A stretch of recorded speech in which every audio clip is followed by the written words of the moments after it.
Hola, buenos días, buenas tardes a todas y todos. Bienvenidos a la conferencia de prensa de la Organización Panamericana de la Salud, la OPS. Soy Luciana Villegas, asesora de Asuntos Públicos en la OPS, y hoy es el miércoles 26 de enero de 2022. Como todas las semanas, contamos con interpretación al inglés, portugués y francés, y podrán también hacer preguntas durante la sesión a través del botón Q y A. Recuerden, por favor, identificarse con su nombre y también el medio de comunicación al enviar las preguntas. Hoy la directora de la OPS, la doctora Carissa Etienne, les actualizará sobre la situación de COVID-19 en las Américas y hablará también sobre el impacto de la pandemia en los niños. Acompañan la doctora Etienne en esta sesión el doctor Jarbas Barbosa, subdirector de la OPS, el doctor Ciro Ugarte, director de Emergencias de Salud de la OPS, y el doctor Silván Aldiguiere, gerente de incidente para COVID-19. Paso la palabra ahora para el discurso de apertura de la directora, doctora Etienne. Dr. Etienne, please, the floor is yours. Gracias. And good morning to all of you. Thank you for joining today's press briefing.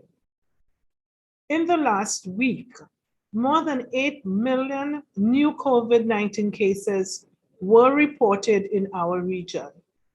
This is the highest number of weekly cases since the pandemic started, and it is 32% higher than the previous week.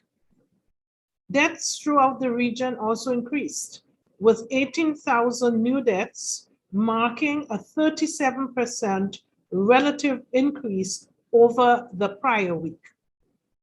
In North America, the United States continues to have the highest numbers of new infections, although cases decreased by nearly 1 million over the last week.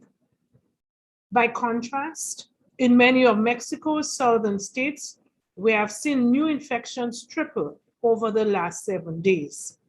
In Central America, where weekly fatalities were up 107% compared to the previous week, Belize is reporting the highest rates of new infections, and infections are accelerating in Honduras and Costa Rica. In South America, Paraguay and some of the Guianas are seeing COVID cases double nearly every 2 days. And infections are especially high in Bolivia, Peru, and Ecuador.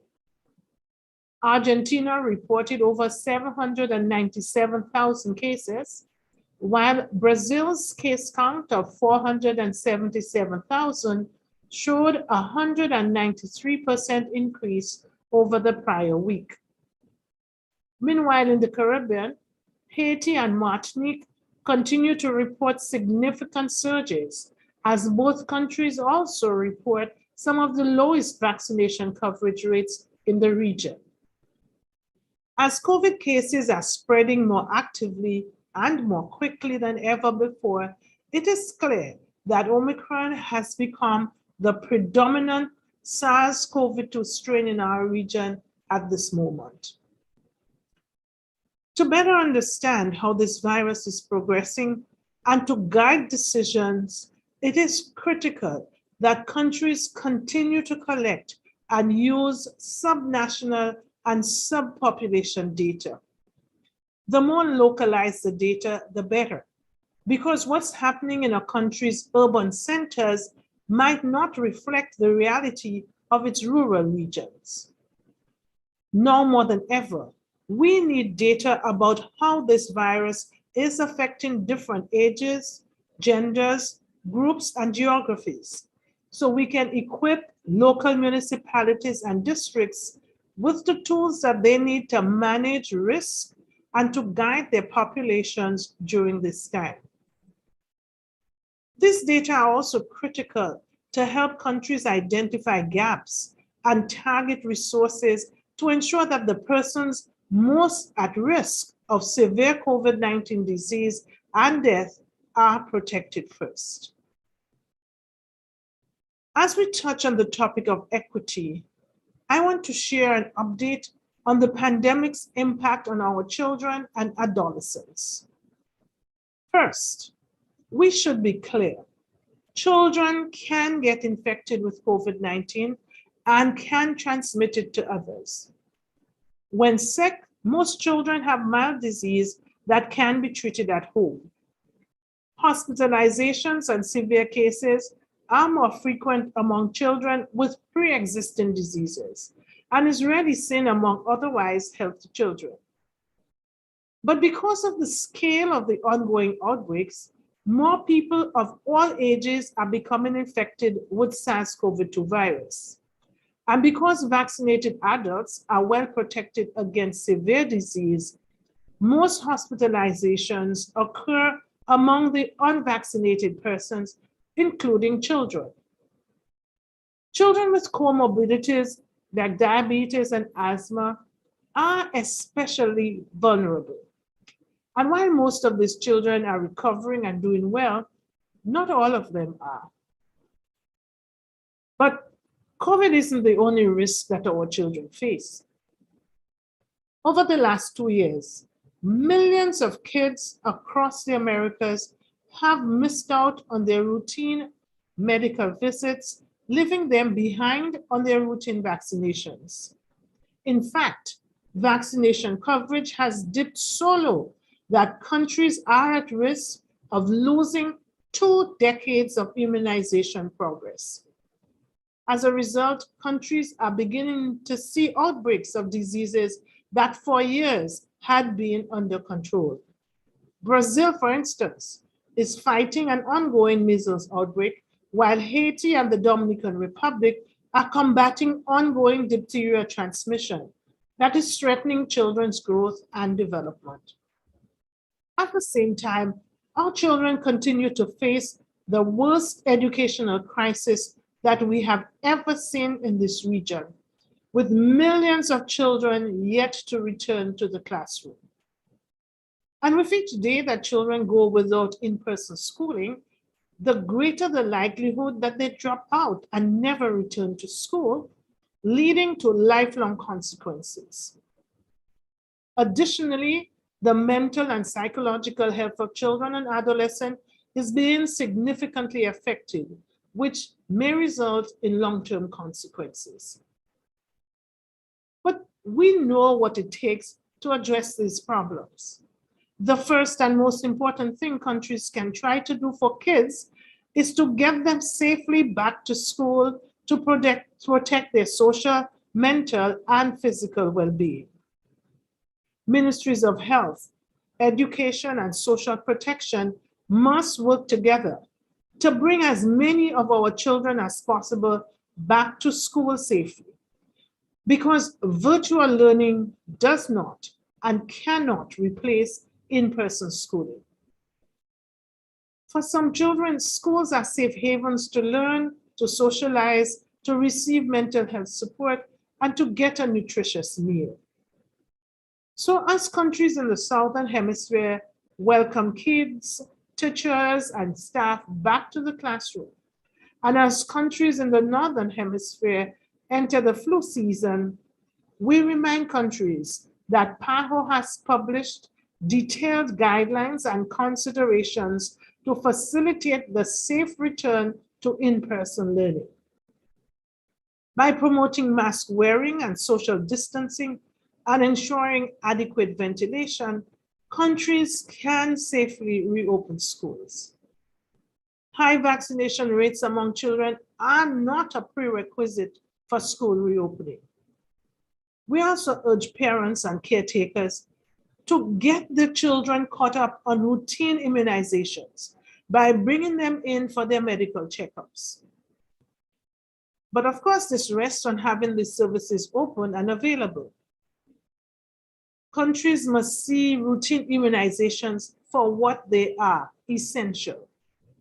These services were critical before the pandemic, and they remain central to our COVID responses, so our children don't fall further at risk. And finally, we should talk about COVID vaccines for children.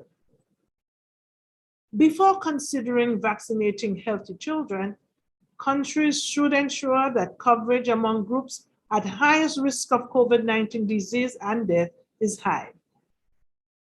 In many countries, particularly our Caribbean islands and territories, vaccine coverage among the elderly and at-risk groups, like health workers, remains low. But 12 countries and territories in the Americas have already reached WHO's 70% vaccination coverage target. In these countries, where vulnerable groups have already been protected and where additional vaccine supplies may be available, countries should consider the benefits of vaccinating children to further reduce the transmission of SARS-CoV-2. Many countries have already authorized and are safely administering COVID vaccines to adolescents.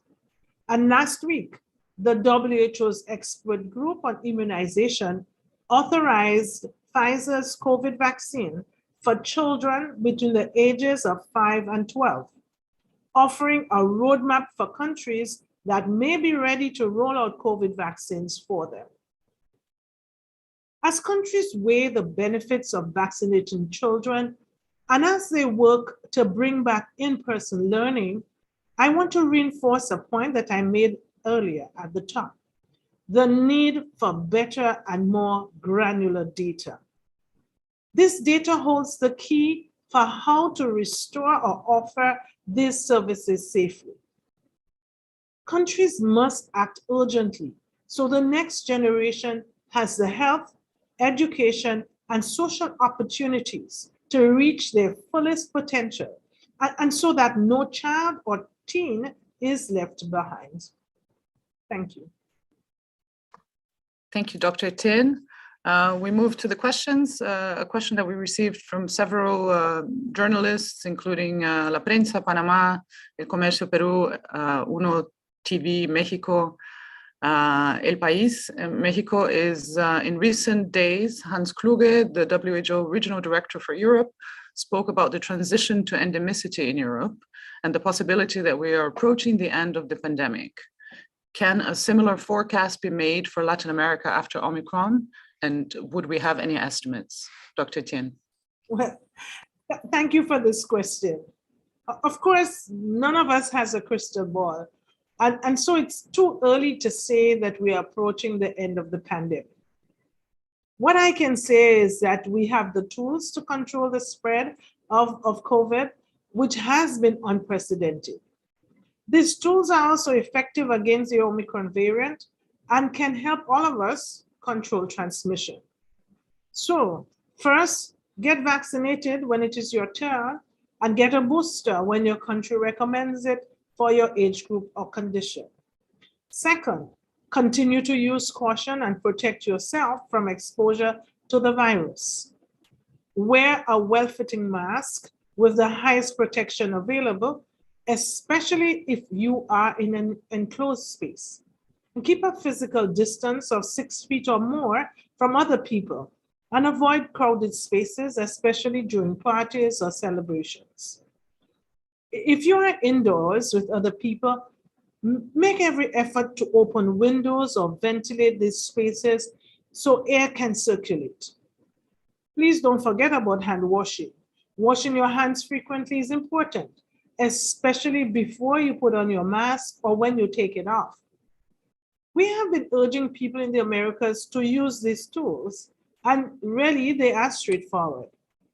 If we do all these things consistently, we can help reduce transmission of SARS-CoV-2, including its Omicron variant, and we will be contributing to advance the end of the pandemic. Thank you. Thank you very much, Dr. Etienne. Pasamos a las otras preguntas de los periodistas. Empezamos con El País, México. Elías Kamhaji pregunta, es una pregunta un poco larga. En México ha sido un invierno complicado por la caída de las temperaturas, el empuje de otras enfermedades respiratorias y también la llegada de Omicron. ¿Qué retos plantea una posible estacionalidad de COVID en cuanto a la convivencia de nuestras sociedades con el virus? Medidas que llegaron para quedarse y los cambios en la vigilancia epidemiológica, como con enfermedades respiratorias que se agravan en invierno, por ejemplo. Doctor Aldigueri. Sí, Agradezco la pregunta porque nos permite complementar lo que nos explicó la doctora Etienne a medio y a largo plazo, y incluyendo en aspectos de estacionalidad. En áreas con clima templado, en América del Norte como en América del Sur, no solamente en México, como la pregunta viene de México, el clima de invernal parece ser asociado con incrementos en la incidencia de COVID-19. Aún necesitamos varias temporadas de observación para establecer si este patrón se establecerá claramente como una estacionalidad. Si finalmente eso sería el caso, una cuestión importante será en cuál medida la estacionalidad de COVID-19 sería en sintonía con las otras infecciones respiratorias agudas, y quisiera destacar en particular la gripe. Si lo fuese, el reto principal sería obviamente la carga conjunta que podríamos observar durante el periodo de invierno en los servicios de salud ambulatorios como en cuidados intensivos. En lo que corresponde a las nuevas medidas, tenemos ahora que no son nuevas, se sabía desde hace varias décadas de la importancia de esas medidas de salud pública. Tenemos ahora, pero lo que cambió es que tenemos ahora más experiencia y conciencia sobre los beneficios y las implicaciones de esas medidas de distanciamiento social y sobre el uso de tapabocas y mascarillas. Es posible que, a dependencia de la severidad de las estaciones epidémicas y de la evaluación a nivel local por autoridades, veremos una adopción de esas medidas de salud pública con más frecuencia. En lo que corresponde a la vigilancia epidemiológica, una parte de la pregunta de México, tenemos a lo largo de nuestra región una experiencia de más de 12 años en monitorear tendencias para gripe y otros virus respiratorios por medio de un sistema de tipo centinela, bien establecido y coordinado en cada país de las Américas. Este tipo de vigilancia se utilizaría en lugar más que la vigilancia universal de todos los casos de infecciones respiratorias agudas. Y de hecho ya se está aplicando en la mayoría de nuestros países. Finalmente, como yo he hablado de temporadas en los extremos del continente, vale destacar que en áreas subtropicales y tropicales es generalmente más difícil establecer patrones estacionales de transmisión de los virus respiratorios, y rebrotes son posibles a lo largo del año. Espero haber respondido los diferentes aspectos de la pregunta de México. Gracias. Gracias, doctora Aldigueri. Pasamos a una pregunta desde Perú sobre la vacunación en los niños. Yershon Collave, del diario El Comercio, pregunta: ¿la OPS cuenta con información respecto a la eficacia de las vacunas de virus inactivado como Sinopharm y Sinovac en niños? Doctor Barbosa. Gracias por la pregunta. Mira, hay dos autoridades reguladoras en la región de Chile y de Brasil que ya han revisado los dados de Sinovac y autorizaron el uso de esas vacunas para niños. Es importante que siempre que un país va a utilizar una vacuna, la autoridad reguladora pueda revisar todos los datos de seguridad, de eficacia, que el productor tiene la obligación de brindar para que sea posible essa análise. Hasta el momento não temos uma vacuna para niños que está já autorizada por la OMS. Só la de Pfizer está com recomendação de uso para niños e estamos aguardando para as próximas semanas que os produtores puedan compartilhar com a OMS todos os dados de los estudos que fizeram para comprovar a segurança e a eficácia e a qualidade de fabricação dessas vacunas para que se tenha mais oferta de vacunas para niños e niñas em la região de las Américas. Gracias. Gracias, doctor Barbosa. Next question from the Caribbean, from Ariel Boleg from the Tribune in the Bahamas, as well as others that I've seen in the Q&A chat, such as Trinidad and Tobago, The Guardian. A question about return to school. So I'll pose a question from the Tribune. Health officials notice higher coronavirus infection rates among children, a grouping that does not have the same broad vaccine coverage as other subsets of society. Are these indicators that school should be virtual? Dr. Ugarte? One of the conditions to reopen schools is, of course, the vaccination of the highest level of vaccination coverage in the countries, particularly from teachers, school workers, and others. And in some countries, as you know, the governments and the national authorities have begun the vaccination of children. Although the priority is to establish the safest conditions at school settings in order to reduce transmission among children and also from spreading from the schools to the communities. Usually when the community has higher levels of transmission, the schools that are part of the communities would also report highest transmission levels and will prone to close the schools again. And that causes even a higher problem for the national authorities, particularly in the education sector. And it causes some confusion on the measures which schools will reopen, which other schools will not reopen. In that regard, we emphasize the need to return to schools, but at the safest conditions, considering many factors inside the schools that we already mentioned several times, but particularly the use of masks that has proven to reduce transmission at all levels. And the other one is, of course, to establish early detection in the schools so we can identify where the transmission is happening and to reduce the impact on school settings.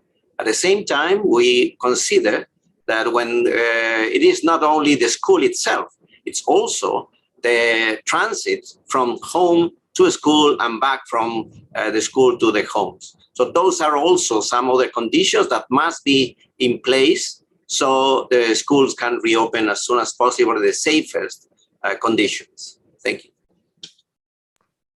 Thank you, Dr. Ugarte. Pasamos a una pregunta de Vanessa Davis, de Contrapunto, Venezuela. Dos preguntas. La primera, ¿cuántos sublinajes de Omicron están circulando en la región y en Venezuela? Y también si esos sublinajes se manifiestan de manera diferente o son motivo de preocupación. Doctor Aldigueri, la primera pregunta. Las dos primeras. Sí, gracias por esa serie de preguntas. Como era esperado y ha sucedido con otras variantes, el virus SARS-CoV-2 continúa su evolución y generando cambios adicionales que llevan a la aparición de diversos linajes o sublinajes dentro de un mismo grupo genético o variante. Actualmente, además del linaje original que se llamaba B11529, se han descrito 3 sublinajes diferentes para la variante Omicron, denominados BA1, BA2 y BA3. A nivel global, BA1 es predominante también en la región de las Américas. Se ha identificado en el 93% de las muestras de América del Norte y en 87% de las muestras de América del Sur y del Caribe. Estoy hablando de las muestras secuenciadas desde el mes de diciembre pasado. El sublinaje BA2, que hay muchos comentarios en otros medios de comunicación, se ha detectado principalmente en el África y en Europa. En las Américas, hasta el momento, BA2 se ha detectado en menos del 0.1% de las muestras reportadas a la base de datos global, que llamamos GISAID. En este momento no tenemos un reporte de detección de estos sublinajes, en particular en Venezuela. Y finalmente, BA3 solo se ha detectado en África, en Europa y en proporciones muy minimales. Yo quisiera mencionar que el grupo técnico de trabajo sobre la evolución viral de la Organización Mundial de la Salud ha estado siguiendo de manera muy cercana el comportamiento de los sublinajes de Omicron, y hasta el momento no se ha encontrado ninguna evidencia de algún cambio en términos de transmisibilidad, en términos de cuadro clínico, de severidad o de evasión de la respuesta inmune para esos sublinajes, más que los que fueron ya descritos para Omicron.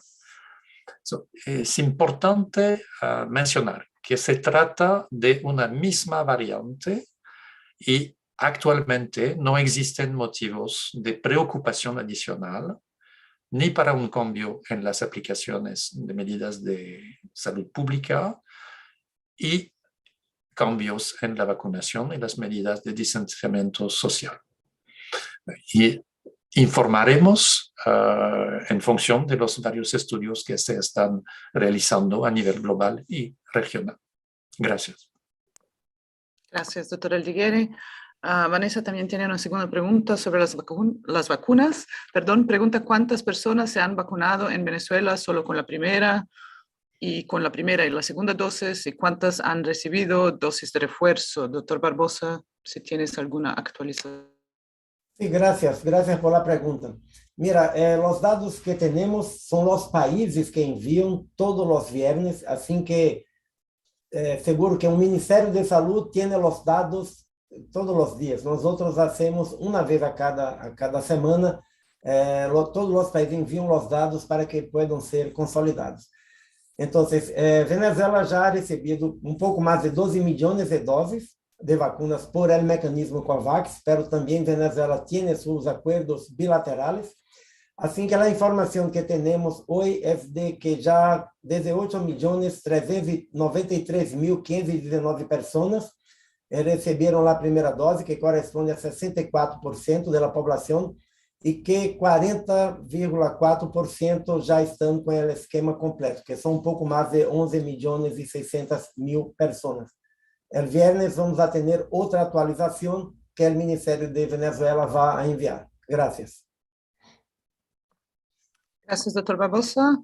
Una pregunta que recibimos sobre los días de aislamiento y también restricciones sociales. La pregunta viene de Argentina, Francisco Javier Morere, y también desde Bahamas. Varios países han reducido la cantidad de días en aislamiento de las personas con COVID positivo.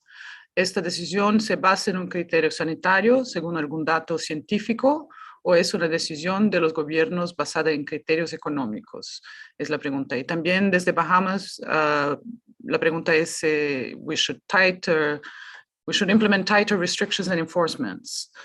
Doctor Ugarte, no sé si puede contestar las dos en una respuesta, por favor.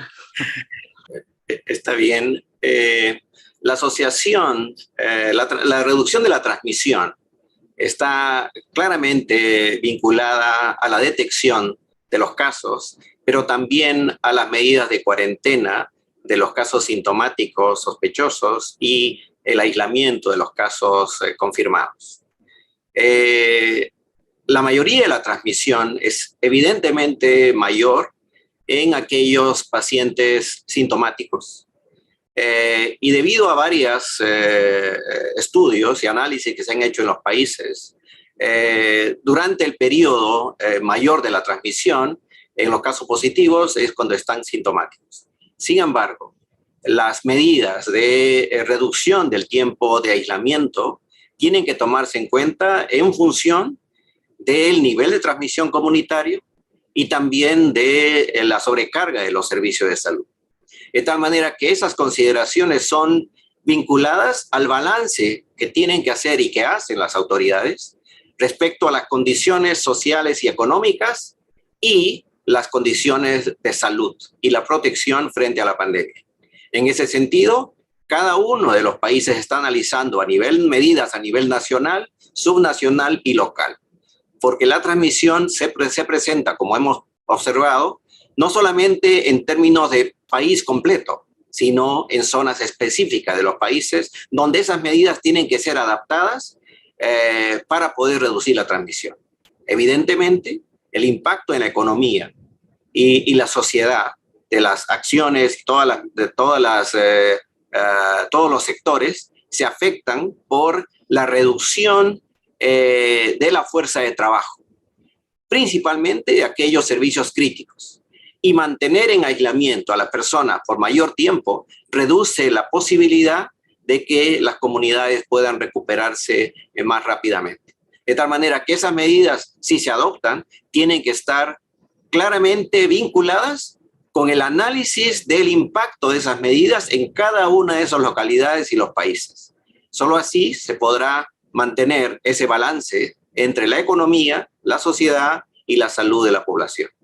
Gracias. Gracias, doctor Ugarte. Pasamos a una pregunta de México, de Melina Ochoa, reportera de UNO TV en Ciudad de México.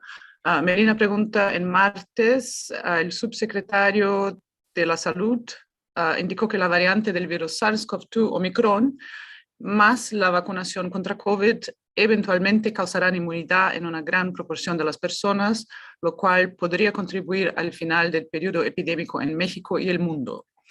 Dos preguntas. La primera es, ¿qué opina la OPS de esto? Que ya contestó un poco la directora en su primera respuesta. Y la segunda, ¿cuáles son las secuelas de la variante Omicron? Entre ellas, ¿se encuentra alguna afectación neuronal que provoque enfermedades de la memoria? Doctor Aldiguieri. Sí, gracias por esas dos preguntas. Voy a responder para las dos, por supuesto, con un enfoque regional.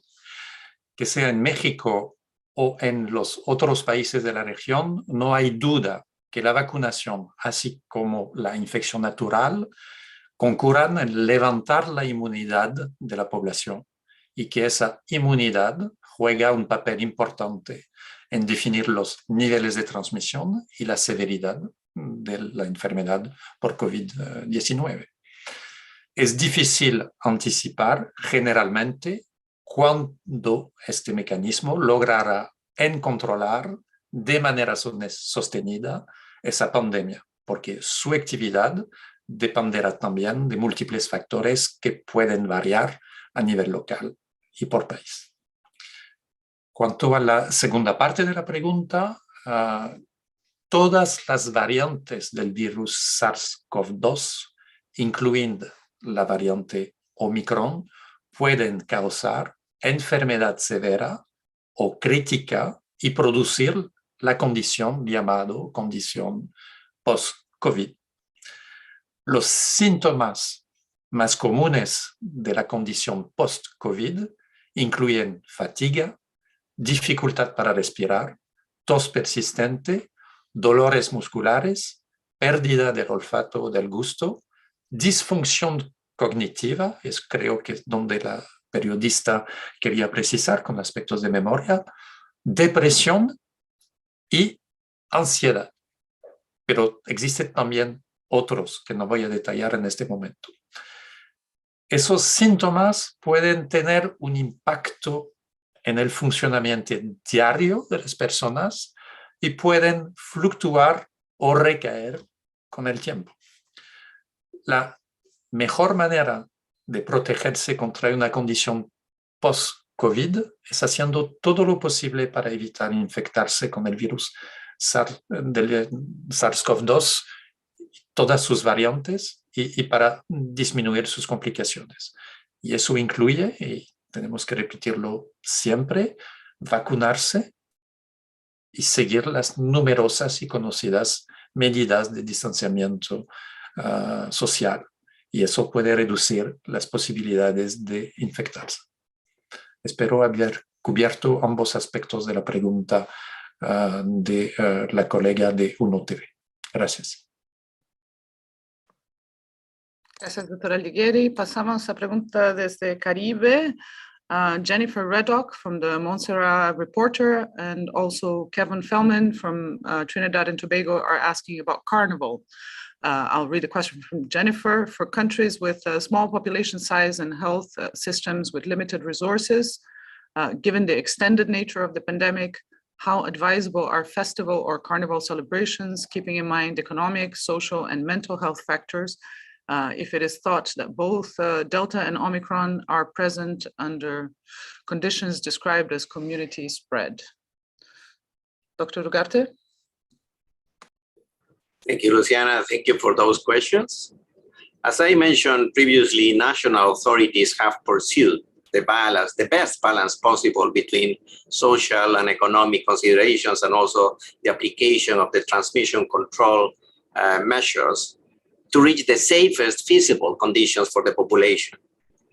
At this stage of the evolution of the pandemic, characterized by the spread of the Omicron variant, generally associated with a milder disease but more transmissible than variants predominant in the past, the primary objectives of the response strategy to the pandemic should be the protection of the health services. Why? Because the primary concern at this moment is to save lives and reduce, of course, the overwhelming disruption of health services on COVID-19, but beyond COVID-19.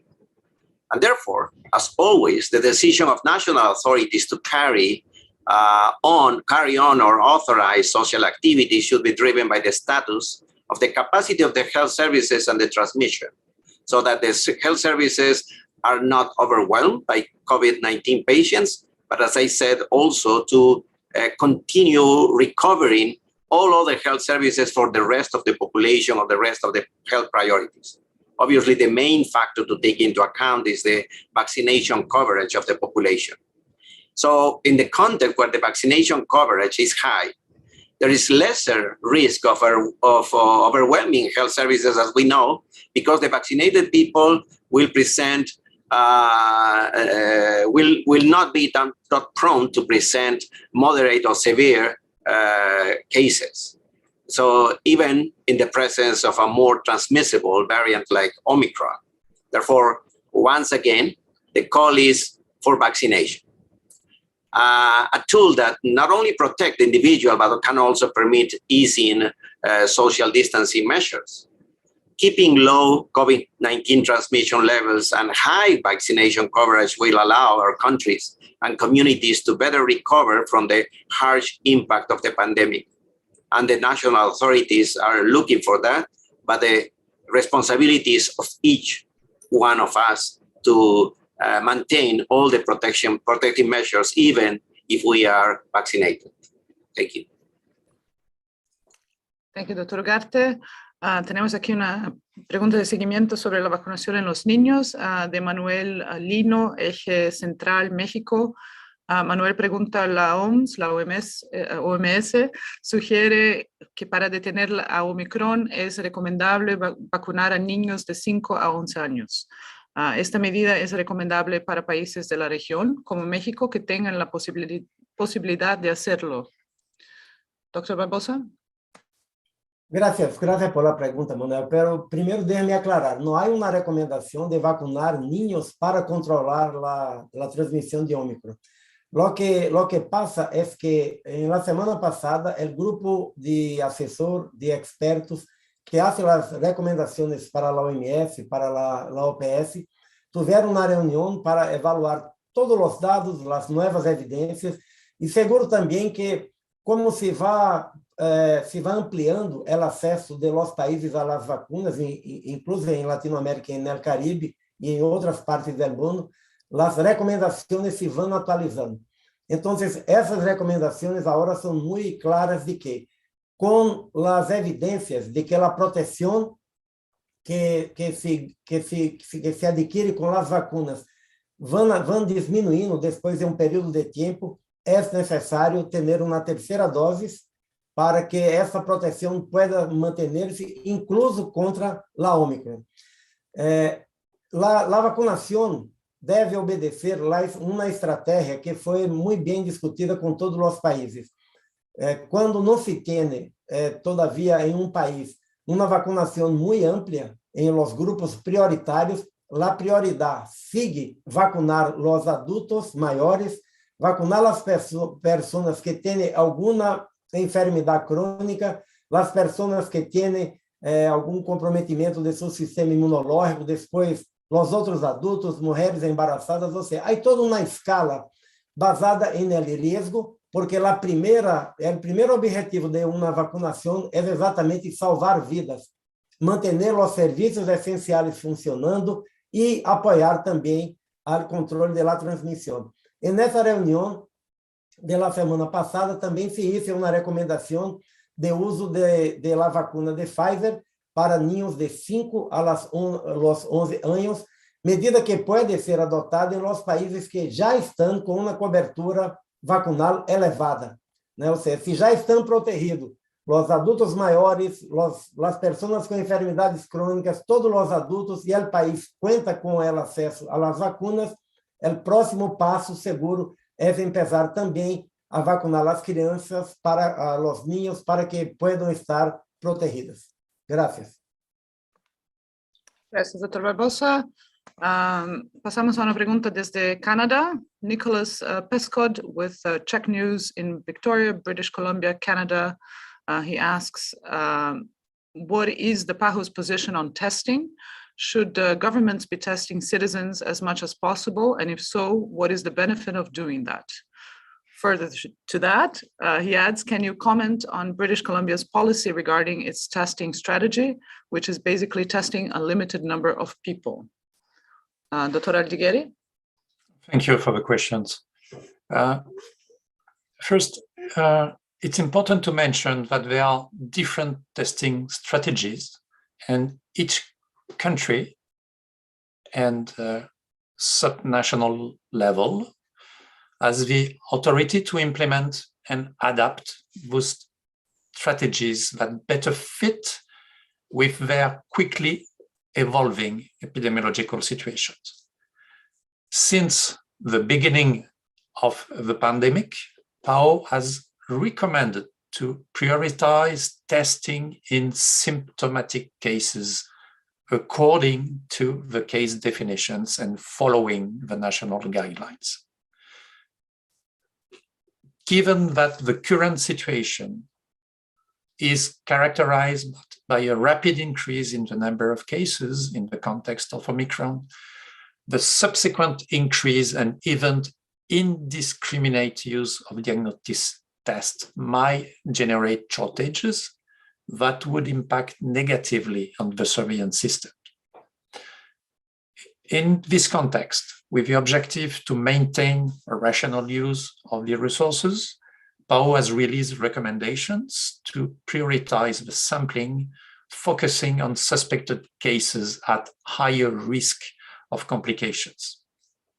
But this includes the cases that require hospitalization due to respiratory symptoms, patients with respiratory symptoms that are among at-risk groups for worsening disease, severe disease, health professionals with respiratory symptoms, and this also would guide the decision makers in defining the time of return to work, patients who require hospitalization for other reasons to detect COVID-19 according to the regulations of each country and each institution, and finally, in professionals with respiratory symptoms that are part of essential services, such as emergency services workers. And this special point also to allow to guide them on the time to return to work. So in the context of these recommendations for a rational use of testing, the cost benefit of massive testing should be carefully assessed by the national and local authorities, especially under high incidence scenarios. And this is what we are seeing at the moment in most of the subregions of the Americas. Thank you. Thank you, Dr. Aldigueri. Pasamos a una pregunta, dos preguntas de Cintia Torres, periodista del Conferencial en Nicaragua. La primera pregunta, médicos independientes han reportado un leve incremento de casos respiratorios sospechosos de COVID-19 y algunos confirmados mediante pruebas de antígeno con síntomas leves. ¿Podrían asociarse esos casos a la circulación de la variante Omicron en Nicaragua? Y si la OPS ha recibido información sobre los resultados de la vigilancia genómica en el país. Creo que es una pregunta simple, es doctor Ugarte. Confirmar la presencia de la variante en Nicaragua, por favor. Gracias, Luciana. Gracias, Cintia, por esa pregunta. En el contexto de la transmisión y la detección de la variante Omicron en todos los países de Centroamérica, Nicaragua, según los reportes oficiales a través de los canales del Reglamento Sanitario Internacional y que están disponibles para todos los países, se observa un leve incremento en los casos positivos de COVID-19 en el país. Y en resumen, la caracterización de los casos de las muestras positivas que han sido secuenciadas, la mayoría corresponden al sexo femenino y los grupos de edad más afectados son de 30 a 50 años, seguidos de los mayores de 50 años.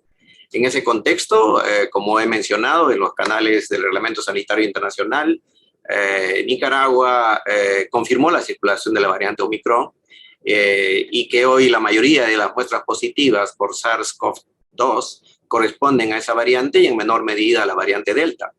Como en todos los países que han detectado esta variante, se estima que estará presente progresivamente en todo el país.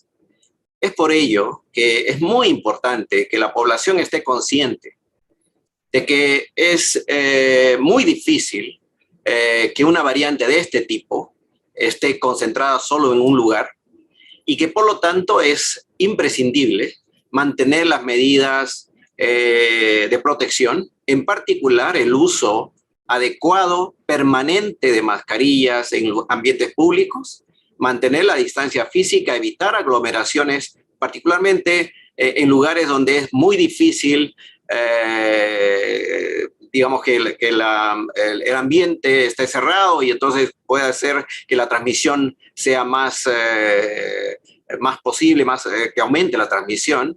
Pero también es imprescindible que si una persona tiene sintomatología compatible con COVID-19 o sospecha algún contacto con una persona que haya tenido una enfermedad compatible con COVID-19, es muy importante que se proteja aún más, porque la transmisión mayor se produce en espacios cerrados, en lugares donde las personas no usan mascarillas, y frecuentemente eso ocurre en el hogar, en restaurantes o en ambientes laborales donde las personas no usan mascarilla. Y como sabemos, inclusive esta variante puede transmitirse hasta 48 horas, todo el virus de la COVID-19 hasta 48 horas antes de empezar los síntomas. De tal manera que en este contexto es también muy importante que cuando uno tiene esos síntomas, reportarlo a las autoridades de salud. Es realmente una responsabilidad muy importante. A veces hemos asociado el tener síntomas compatibles con COVID-19 o de ser positivo a COVID-19 con un sentimiento de culpabilidad. Y a veces vemos a las personas que tienen esos síntomas como un riesgo. La verdad es que si nosotros tenemos síntomas y si las personas que tienen esos síntomas lo reportan a los demás, tienen que ser consideradas como personas muy valientes. Tenemos que animar a las personas a que compartan eso, porque en la medida que comparten, están protegiendo a los demás.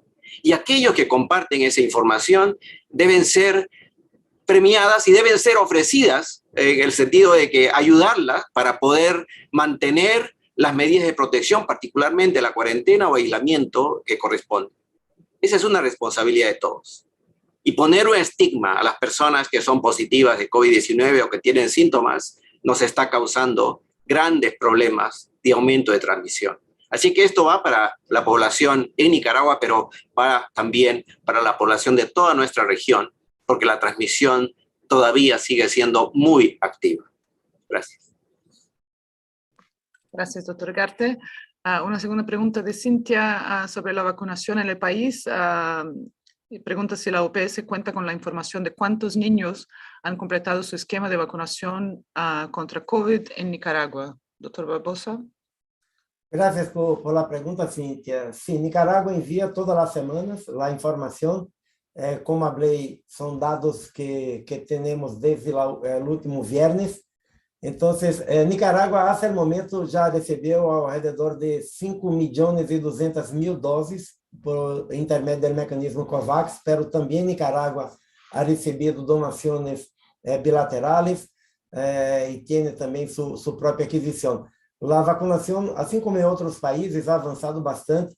Tenemos la información de que en la población de 2 a 11 años, vacunaram 899.174 vacunas, ou seja, uma cobertura com a primeira dose nesse grupo de idade de 67%, e que entre adolescentes de 12 a 17, 765.000 adolescentes aplicaram 600.000 doses de vacunas, que corresponde a 78,47% de cobertura. Muitas gracias. Gracias, doctor Barbosa. Pasamos a una pregunta desde México. Blanca Valadez, de Milenio, pregunta, ¿por qué en personas vacunadas Omicron está causando decesos? ¿Qué han detectado y qué tanto ha cambiado en el ARN del virus? Doctor Aldigueri quizás puede empezar y doctor Barbosa después si quiere comentar también alguna cosa. Sí, con mucho gusto puedo empezar. Al igual que lo que ha sucedido con otras variantes, incluyendo la variante Delta, aún en personas vacunadas y que presentan comorbilidades o factores de riesgo, puede ocurrir una forma grave de la enfermedad e incluso la muerte. Sin embargo, se ha demostrado que la proporción de casos fatales en individuos vacunados es muy baja y particularmente en el contexto de la intensa circulación de la variante Omicron. Se ha visto una disminución dramática de la severidad en pacientes que cuentan con el esquema completo de vacunación y más aún en aquellos con dosis adicionales siguiendo normas nacionales de vacunación. Respecto a los cambios en el ARN y como lo hemos explicado ya en varias ruedas de prensa, el material genético del virus ha estado cambiando en un proceso constante y esperado, y de acuerdo a los mecanismos naturales de la evolución viral. Esos cambios no son constantes a través de todo el genoma del virus y se acumulan principalmente en aquellas proteínas que le permiten al virus mejorar su capacidad de transmisión o le facilitan la evasión de la respuesta inmune. Sin embargo, existe una mayor proporción del material genético que se mantiene conservado para facilitar las funciones básicas del virus y su mantenimiento en la población. Le devuelvo el micrófono a Luciana. Gracias, Silván. Doctor Barbosa, sí. Sí, solo para complementar lo que habló Silván, y es importante porque siempre que hay una defunción de una persona vacunada, algunos aprovecham para dizer, ahí está la evidencia que la vacuna no funciona, y esto no es verdad. Para todas las vacunas, siempre hay la posibilidad de que algunas personas que tienen problemas en su sistema inmunológico no van a estar completamente protegidos. Eso también pasa con las vacunas para la COVID-19. Pero no hay dudas, en todos los países, los datos informan que el riesgo de morir o de tener una forma grave es mucho mayor entre las personas no vacunadas do que las personas vacunadas. Solo para dar un dato de un país que tiene un buen sistema de vigilancia epidemiológica, que tiene buenas informaciones, buenos dados y dados bien actualizados, que es Estados Unidos. El CDC, en el último reporte, que ya incluye la oleada de Omicron, revela que el riesgo de morir entre no vacunados es 68 veces mayor que entre personas vacunadas. No es 2 ni 3 veces, 68 veces mayor el riesgo de morir entre una persona no vacunada comparado con una persona vacunada. Entonces, la mejor manera de proteger, de salvar vidas, sin dudas, es vacunación y mantener las medidas como el uso de mascarilla y las otras medidas que sabemos que pueden prevenir. Muchas gracias. Gracias, doctor Barbosa. Doctor Aldiguere, mensajes importantes. Estamos llegando al final de la sesión. Recibimos varias preguntas sobre los niños y la situación con las escuelas. Entonces voy a hacer la última pregunta sobre el tema en inglés. We see a lot of reports of increased hospitalizations in children, along with studies highlighting the impact of the pandemic on their education or the mental health. What are the measures that can be taken to help protect children from COVID-19? Dr. Etienne, the last question for you, please. So let me thank you for your concern about children, because this is a group that is being affected, but not visibly so, because the numbers of deaths are not as large as in adults. Really, the coordination of health, education, and social services has really never been more important. And countries are making huge efforts to provide social and economic support. Teachers, childcare staff, or those working in home visiting programs have witnessed how severely the pandemic is affecting families. We know that parents or caregivers need support to manage the stressful situation of a long crisis and its consequences. So in addition to the measures to prevent transmission, it is really important that local resources are identified to connect those resources with families who are struggling.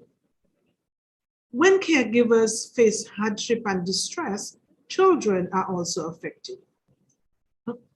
Countries know the geographic areas where the needs are greater because of poverty, because of high levels of violence, or because those areas concentrate families in vulnerable situations, such as migrant families or indigenous families. Children from these areas are more affected by the pandemic. So equity must be at the center of the pandemic response. This means providing more support and resources where the needs are higher. In the 2 years we've suffered from this pandemic, we have learned that for children, a pandemic response also includes ensuring that they receive the health interventions that they need to promote health and to prevent other diseases, in addition, to COVID-19. Routine immunization, growth monitoring, promotion of breastfeeding, prevention of HIV, mother-to-child transmission, and mental health support are among the other important services that must continue. Children also need safe spaces where they can play, where they can interact with other children and adults in their family and community. All of that is involved in a comprehensive response to the pandemic. Children need those to stay healthy, to learn, and to thrive. So thank you again for joining us today. Let us continue, each of us, to play our part so that we can indeed bring this pandemic to a close and begin once again to concentrate on our development towards a better and greater future. Thank you so much. Thank you very much, Dr. Etienne, for this final question, this final answer. A los colegas periodistas, llegamos al final de la sesión. Lamentablemente no logramos contestar todas las preguntas, pero podemos dar seguimiento por correo electrónico. Pueden enviar preguntas de seguimiento, otras solicitudes al correo mediateam@paho.org.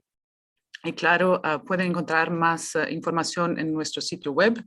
Las entregas de vacunas, por ejemplo, tenemos enlaces en nuestra página principal, y agradecemos por la presencia hoy, por acompañarnos, y deseamos una buena semana y nos vemos la próxima semana. Muchas gracias.